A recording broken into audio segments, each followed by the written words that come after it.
Inatasan ng Education Department ang mga paaralan na repasuhin ang kanilang mga hakbang sa paghahanda sa lindol. Ito ay matapos ang pagtama ng magnitude 7.8 na lindol sa Mindanao. Ang detalye sa report ni J.M. Thompson. Hindi natinag ang Department of Education na tagad na nagpadala ng mga structural engineers mula sa Central Office para tingnan ang mga apektadong gusali at matiyak ang kaligtasan ng mga guro at mag-aaral. Batay sa pinakahuling tala ng Rapid Damage Assessment ng ahensya, umabot na sa 62 silid-aralan ang naitalang higit na napinsala ng lindol.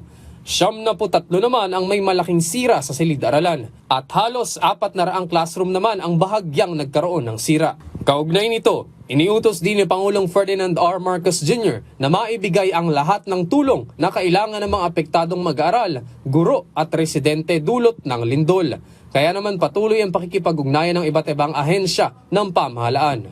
President Bongbong Marcos gave us a directive to ensure that all the schools in Mindanao are safe because of the earthquake that took place. He is also monitoring closely through DSWD, through DepEd, through DPWH, yung safety ng lahat ng mga eskwelahan natin. Inutusan niya si Sec. Sonny Angara na siguraduhin yung safety ng mga bata at lahat ng mga pamilya na nasa Mindanao. Batay sa pinakahuling tala ng kagawaran, higit 4 na milyong estudyante at 128,000 na mga guro at personel na ang apektado ng lindol.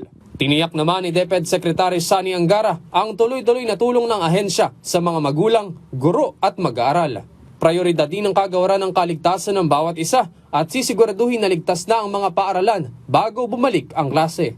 Maaari namang gamitin ng mga paaralan ng kanilang maintenance at other operating expenses para sa agarang pagkukumpuni ng mga pasilidad. Inatasan din ni Education Secretary Angara ang lahat ng mga paaralan na repasuhin at mahigpit na ipatupad ang mga hakbang para mas mapaghandaan ang lindol. Kabilang dito ang evacuation procedure at ang regular na earthquake drills.